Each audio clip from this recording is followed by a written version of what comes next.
C'è un istante nella nostra esistenza in cui il cuore grida così forte che nessuna parola potrebbe mai esprimerlo. Ti ritrovi nell'abisso del silenzio, aggrappato al fantasma di qualcuno che non ti ha mai veramente tenuto stretto.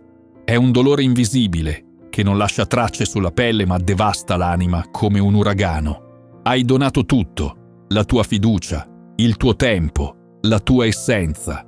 Sei rimasto quando ogni istinto ti urlava di fuggire. Hai combattuto quando loro avevano già deposto le armi. Eri sempre presente, mentre loro continuavano a svanire come nebbia al sole. Ora ascoltami, questa non è la tua fine, è la tua rinascita. È il momento in cui, guardandoti allo specchio, hai finalmente il coraggio di sussurrare: anch'io merito di essere amato, perché talvolta il gesto d'amore più potente verso te stesso è tagliare il filo che ti lega a chi continua a ferirti. Riconoscere la ferita senza giudicarti. Esiste un dolore che nessun medico può diagnosticare. Non lascia segni visibili, non provoca emorragie, eppure brucia dentro come un incendio indomabile. Lo porti con te ovunque, nascosto dietro sorrisi di circostanza, mentre dentro di te tutto va in frantumi. Hai amato qualcuno che ha trasformato il tuo cuore in un campo di battaglia, qualcuno che ha guardato negli abissi della tua anima e ha scelto comunque di infliggere ferite. Ora sei prigioniero di un'assenza che pesa più di qualsiasi presenza. Non sono le cose in sé a turbarci, ma i giudizi che formuliamo su di esse. Epitteto, ascoltami attentamente. Non c'è nulla di vergognoso nel tuo dolore, nessuna debolezza nel tuo sentirti spezzato. La società vorrebbe che tu superassi rapidamente, che nascondessi le cicatrici, che fingessi una guarigione che non è ancora avvenuta. Resisti a questa pressione. Il tuo dolore non è un segno di fragilità, ma la testimonianza di quanto profondamente sei capace di amare. Non sei irrimediabilmente danneggiato, sei semplicemente nel pieno di una tempesta emotiva. E come ogni tempesta, anche questa passerà. Riconoscere la tua ferita non significa arrendersi ad essa, significa guardarla con compassione, accoglierla come parte del tuo viaggio, sussurrarle: ti vedo, ti sento, non ti combatterò più.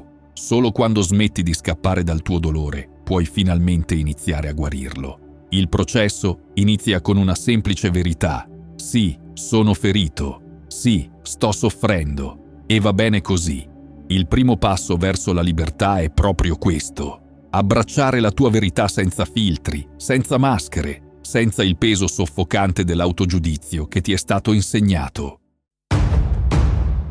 Abbandonare l'attesa di risposte che non arriveranno. La prigionia più crudele è attendere parole che rimangono sospese nell'aria, eternamente non pronunciate. Ti sorprendi a controllare ossessivamente il telefono, a ricostruire conversazioni immaginarie, a sperare in quell'ultima chiamata che potrebbe finalmente portare chiarezza al caos del tuo cuore. Ma questa è una trappola emotiva, una gabbia invisibile costruita dalle tue stesse speranze. Non c'è tortura più raffinata che appendere la tua guarigione a un filo che qualcun altro tiene in mano. Non cercare che gli eventi accadano come vuoi tu, ma desiderali come accadono e troverai serenità. Epitteto. La verità che nessuno ha il coraggio di dirti è questa: molte persone escono dalla tua vita senza offrirti il dono della chiarezza, non perché tu non la meriti, ma perché loro stessi sono intrappolati nella gabbia della loro immaturità emotiva. Sono fuggiti non dalla tua inadeguatezza, ma dalla propria incapacità di affrontare il danno che hanno causato. La chiusura che cerchi disperatamente non si trova nelle loro parole, nei loro gesti, nelle loro scuse tardive. Si trova nella tua decisione di liberarti dall'attesa, di smettere di cercare risposte in chi ha dimostrato di non averne, di creare autonomamente il tuo sentiero verso la pace interiore. Hai trascorso notti insonni a chiederti: perché? Cosa ho fatto di sbagliato? Perché non mi sono impegnato abbastanza? Domande che echeggiano nel vuoto, perché anche se ricevessi tutte le risposte del mondo, non colmerebbero l'abisso emotivo. Ciò che cerchi non è comprensione razionale, è guarigione emotiva. Lascia andare l'illusione che la tua pace dipenda dalla loro validazione. Smetti di appendere la tua felicità a un filo che loro hanno già tagliato. La tua liberazione inizia quando comprendi che l'aver chiusura non è una conversazione finale, ma una decisione personale. Non aspetterò più alla porta di chi ha scelto di non aprirla. Comprendere che l'amore autentico nutre, non ferisce. L'amore non dovrebbe mai somigliare a una battaglia quotidiana. Non dovrebbe lasciarti emotivamente esausto, costantemente in bilico tra speranza e disperazione, intrappolato in un labirinto di dubbi su te stesso. L'amore autentico non si nutre della tua sofferenza. Se ti ritrovi a camminare perennemente sulle uova, a modificare la tua essenza per evitare abbandoni, a sentire un nodo allo stomaco anziché farfalle, non stai vivendo l'amore. Stai sperimentando una forma mascherata di controllo emotivo. Il più grande impero è l'impero su se stessi. Seneca. La società romanticizza pericolosamente le relazioni tossiche, elevando la sofferenza a prova d'amore. Ti hanno insegnato che amare significa lottare, soffrire, sacrificare parti essenziali di te. Questa è la più grande menzogna che ti è stata raccontata. L'amore vero è come tornare a casa dopo un lungo viaggio. Porta conforto, non confusione. Ti fa sentire più te stesso, non meno. Ti dà energia, non te la sottrae. Crea spazio per la tua crescita. Non ti costringe in una gabbia dorata di aspettative irrealizzabili. Hai confuso intensità emotiva con intimità, drammaticità con passione. L'intensità è come una fiamma che brucia rapidamente, consumando tutto ciò che tocca. L'intimità autentica è come una brezza costante, che ti sostiene senza travolgerti. Se qualcuno ti convince che devi sanguinare per dimostrare il tuo amore, sta manipolando la tua devozione. Se ti fa credere che la sofferenza sia il prezzo da pagare per la sua presenza, sta negoziando condizioni, non offrendo amore. Meriti un amore che non richieda continui sacrifici della tua identità. Un amore che non ti faccia sentire perennemente inadeguato, sempre sul punto di essere abbandonato. Un amore che sia rifugio, non tempesta. Certezza, non dubbio costante. Libertà, non prigionia emotiva. Interrompere l'autodistruzione per amore degli altri. La ferita più profonda non è quella inflitta dagli altri, ma quella che continui a infliggerti da solo. Sono i momenti in cui hai soffocato la tua voce quando voleva urlare verità scomode. Le volte in cui hai minimizzato abusi, mascherandoli da incomprensioni. I giorni in cui hai tradito i tuoi valori pur di non disturbare l'equilibrio precario di una relazione già compromessa. Questo è l'autoannientamento silenzioso che nessuno vede, la lenta erosione della tua identità sull'altare di un amore che ti chiede di essere sempre meno te stesso. La libertà è il potere di vivere come si vuole. Zenone di Cizio. Hai imparato a chiamarlo compromesso, questo sacrificio costante. Ti sei convinto che amare significhi rimpicciolirsi, diventare invisibile, trasformarti in ciò che gli altri vogliono. Ma non è compromesso quando sei l'unico a cedere. È sottomissione mascherata da devozione. La società celebra questo martirio emotivo, definendolo forza. Ma la vera forza non sta nel sopportare l'insopportabile. Sta nel rifiutarsi di continuare a farlo. Sta nel tracciare confini chiari quando qualcuno li oltrepassa ripetutamente. Sta nel riconoscere che la tua dignità non è negoziabile. Ogni volta che ignori il tuo istinto per assecondare le esigenze altrui, ogni volta che reprimi le tue emozioni per non sembrare difficile, ogni volta che accetti meno di quanto meriti per paura della solitudine, stai partecipando attivamente alla tua distruzione. Questo ciclo di autoannientamento può essere interrotto solo quando riconosci una verità fondamentale. Non sei nato per essere costantemente al servizio delle esigenze emotive altrui. Non sei un contenitore per assorbire tossicità. Non sei un trofeo da conquistare solo per essere riposto in un angolo. Il primo atto di ribellione contro questo sistema è iniziare a trattarti con la stessa gentilezza e rispetto che offri agli altri. È imparare a dire no senza sentirsi in colpa, a esprimere emozioni senza diluirle, a stabilire confini senza temere l'abbandono. Perché le persone ti tratteranno esattamente come tu permetti loro di trattarti. E se permetti loro di trattarti come un'opzione secondaria, non ti vedranno mai come una priorità. Ricostruire l'alleanza con la tua essenza. C'è un momento rivelatore in cui ti guardi allo specchio e non riconosci più chi ti sta fissando, non perché il tuo aspetto sia cambiato, ma perché la tua essenza si è frammentata. Hai indossato così tante maschere, recitato così tanti ruoli, soffocato così tante parti di te, che ora ti senti come un estraneo nella tua stessa pelle. Questo è il prezzo invisibile di aver vissuto troppo a lungo secondo le aspettative altrui, lo smarrimento di te stesso nel labirinto delle loro esigenze. Nessuno può costruire la tua felicità se non tu stesso. Il materiale si trova dentro di te. Marco Aurelio. La riconnessione con te stesso non è un evento istantaneo, ma un pellegrinaggio interiore che inizia con una semplice domanda: chi ero prima che il mondo mi dicesse chi dovevo essere? Prima delle delusioni amorose, prima dei compromessi dolorosi, prima che iniziassi a modellarti secondo gli standard impossibili degli altri. Ricordi quella versione di te? Quella che sognava senza limitazioni, che rideva senza calcolare conseguenze, che amava senza pretendere perfezione? Quella versione esiste ancora, sepolta sotto strati di condizionamenti e cicatrici, e sta aspettando che tu la riporti alla luce. Questo viaggio di riscoperta richiede un coraggio diverso da qualsiasi altro. Il coraggio di stare in solitudine con te stesso, di ascoltare il silenzio finché non diventa rivelatore, di confrontarti con le parti di te che hai abbandonato per essere amato. Inizia con piccoli atti di autenticità. Esprimi un'opinione anche quando va controcorrente. Dedica tempo alle passioni che avevi accantonato perché poco importanti. Celebra le tue vittorie senza minimizzarle. Accogli le tue imperfezioni come segni distintivi, non come difetti da correggere. La relazione più importante che costruirai mai è quella con te stesso.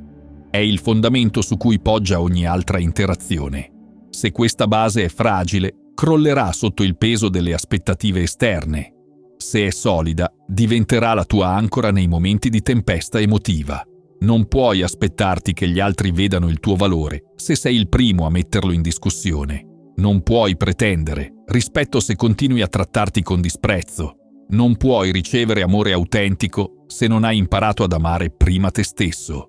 Con tutte le tue imperfezioni, vulnerabilità e cicatrici, ricostruire questa alleanza interiore significa diventare il tuo migliore alleato, anziché il tuo critico più severo. Significa parlare a te stesso con la stessa gentilezza che useresti con un bambino spaventato o un amico in difficoltà. Significa celebrare i tuoi progressi anziché focalizzarti ossessivamente sui fallimenti. Questo non è egoismo, è sopravvivenza emotiva, è la fondamentale consapevolezza che non puoi dare se non hai niente da dare e che riempire la tua anima non è un lusso, ma una necessità. Perdonare per liberare se stessi, non per assolvere l'altro. Il perdono è forse il concetto più frainteso nel processo di guarigione.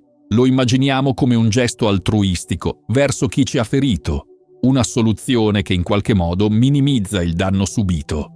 Ma il vero perdono non ha nulla a che fare con l'altro. È un atto di liberazione che compi per te stesso. Non perdoni perché l'altro lo merita. Non perdoni perché il dolore non era reale. Perdoni perché trasportare il peso del risentimento è come bere veleno sperando che l'altro ne soffra. L'unico danneggiato sei tu. La miglior vendetta è non diventare come il tuo nemico. Marco Aurelio. Il risentimento è una catena invisibile che ti tiene ancorato al passato, che consuma la tua energia vitale, che oscura la tua capacità di sperimentare gioia nel presente. Ogni volta che rivivi mentalmente il torto subito, stai permettendo a quella persona di ferirti nuovamente, in un ciclo senza fine. Il perdono non è un evento singolo, ma un processo continuo. Ci saranno giorni in cui sentirai di aver superato tutto, e altri in cui il dolore tornerà a visitarti con la stessa intensità del primo momento. In quei giorni, sii gentile con te stesso. Riconosci che la guarigione non è lineare, che procede per spirali, talvolta riportandoti in luoghi che pensavi di aver superato. Perdonare non significa dimenticare o minimizzare, Non significa dover riaccogliere nella tua vita chi ti ha danneggiato. Non significa dover fingere che tutto vada bene. Significa semplicemente scegliere di deporre un fardello che non è tuo, che non ti serve, che ti impedisce di muoverti liberamente verso il futuro. Il perdono è un atto di coraggio, non di debolezza. Richiede la forza di guardare in faccia il dolore senza lasciare che ti definisca, di riconoscere che quella ferita fa parte della tua storia, ma non è la tua intera identità, di comprendere che la tua capacità di amare e di crescere è più grande di qualsiasi danno tu abbia subito. Questo processo inizia con un semplice ma rivoluzionario cambiamento di prospettiva. Smettere di aspettare scuse che potrebbero non arrivare mai. Smettere di fantasticare su conversazioni risolutive. Smettere di cercare una validazione esterna per il tuo dolore. Inizia invece a chiederti: come sarebbe la mia vita se non fossi più definito da questa ferita? Chi potrei diventare se non investissi più così tanta energia nel risentimento? Quali possibilità si aprirebbero se liberassi lo spazio emotivo attualmente occupato dal rancore? Coltivare la resilienza attraverso l'accettazione. La resilienza non è semplicemente la capacità di sopportare le tempeste della vita. È l'arte di danzare sotto la pioggia, di trovare bellezza anche nei momenti più bui, di trasformare le ferite in saggezza. È un muscolo emotivo che si sviluppa proprio nei momenti in cui ti sembra di non avere più forze. Accettare non significa rassegnarsi passivamente a ciò che è accaduto. Significa riconoscere la realtà così com'è, senza illudersi che avrebbe potuto essere diversa, senza torturarsi con i se solo che avvelenano il presente. Non pretendiamo che le cose cambino se continuiamo a farle nello stesso modo. Seneca: la vera accettazione è rivoluzionaria perché spezza il ciclo della resistenza emotiva. Smetti di combattere contro ciò che non può essere cambiato e inizi a investire la tua energia in ciò che può realmente trasformarsi. Il tuo atteggiamento, le tue scelte, il tuo futuro. Le domande che davvero portano alla trasformazione sono: cosa posso imparare da questa esperienza? Come posso utilizzare questo dolore per crescere? Chi voglio diventare nonostante, o forse proprio grazie a, ciò che ho attraversato? La resilienza si manifesta quando smetti di identificarti con il tuo dolore e inizi a vederlo come un passaggio, non come una destinazione. C'è una profonda verità che la società raramente riconosce. Alcune delle persone più luminose, compassionevoli e sagge sono proprio quelle che hanno attraversato le tenebre più profonde. Il dolore, quando viene accolto e integrato anziché combattuto, può diventare il catalizzatore della tua evoluzione più significativa. L'accettazione ti permette di scrivere un nuovo capitolo della tua storia, in cui non sei più definito da ciò che ti è stato fatto, ma da come hai scelto di rispondere, in cui la tua identità non si costruisce attorno al ruolo di vittima, ma attorno alla tua capacità di rinascere dalle tue stesse ceneri. Ogni volta che scegli di non reagire con amarezza, ogni volta che rifiuti di lasciare che il passato contamini il presente, ogni volta che decidi di vedere possibilità dove prima vedevi solo chiusure, stai coltivando la tua resilienza. Stai affermando il tuo diritto alla felicità nonostante tutto. Rinascere più forti dalle proprie cicatrici. Le cicatrici non sono semplicemente segni di ferite passate, sono testimonianze viventi della tua capacità di guarire, di ricostruirti, di continuare a esistere nonostante tutto. Sono mappe che raccontano dove sei stato, non destinazioni che determinano dove stai andando. C'è una bellezza particolare nelle cose riparate. In Giappone, l'arte del kintsugi consiste nel riparare ceramiche rotte con oro puro, trasformando le fratture in linee preziose. Le imperfezioni non vengono nascoste, ma celebrate, perché è proprio attraverso quelle crepe che la luce può entrare. Non è ciò che accade, ma come reagisci a ciò che conta. Epitteto: tu sei quell'opera d'arte in riparazione. Le tue fratture non ti rendono meno prezioso. Al contrario, sono proprio quelle linee dorate che ti rendono unico, che raccontano la tua storia di resilienza, che testimoniano la tua capacità di rialzarti anche quando sembrava impossibile. Rinascere dalle proprie ferite non significa tornare a essere chi eri prima. quella persona non esiste più e pretendere di ritrovarla sarebbe un'illusione dolorosa. Significa invece integrare l'esperienza nel tuo nuovo io, trasformare il dolore in saggezza, la vulnerabilità in forza autentica. Il vero potere della guarigione non sta nel cancellare il passato, ma nel reclamarlo come parte fondamentale del tuo cammino. Nel riconoscere che proprio quelle esperienze che sembravano volerti distruggere sono diventate i mattoni su cui hai costruito una versione più autentica e consapevole di te stesso. Questa rinascita non è un evento, ma un processo quotidiano. È nelle piccole scelte che fai, quando decidi di fidarti nuovamente nonostante i tradimenti passati, quando torni ad aprirti alla vulnerabilità pur conoscendone i rischi, quando scegli di amare senza riserve anche dopo aver sperimentato l'abbandono. Oggi sei qui, in piedi, nonostante tutto ciò che ti ha fatto cadere in ginocchio. Questo da solo è già un trionfo. Non hai semplicemente sopportato, hai trasformato. Non sei sopravvissuto, hai ricreato te stesso dalle fondamenta. E mentre avanzi verso il futuro, portando con te la saggezza delle tue cicatrici, ricorda: il tuo valore non è diminuito dalle ferite che hai subito. La tua capacità di amare non è compromessa dai tradimenti che hai vissuto. La tua luce non è meno intensa per aver conosciuto le tenebre. Anzi, brilla più forte proprio perché sai quanto sia preziosa. La tua storia non finisce con il dolore. Inizia davvero nel momento in cui decidi che quel dolore non sarà l'ultima parola. Nel momento in cui comprendi che le persone possono spezzarti, ma non possono determinare se rimarrai in pezzi. Quella decisione appartiene solo a te e tu hai scelto di rinascere. Hai scelto di trasformare le tue ferite in saggezza, i tuoi crolli in fondamenta per una vita più autentica. Questa non è solo guarigione, è evoluzione. È la più potente dichiarazione d'amore che potessi fare a te stesso. Se hai trovato valore in questo messaggio, potrebbe piacerti uno di questi 2 video.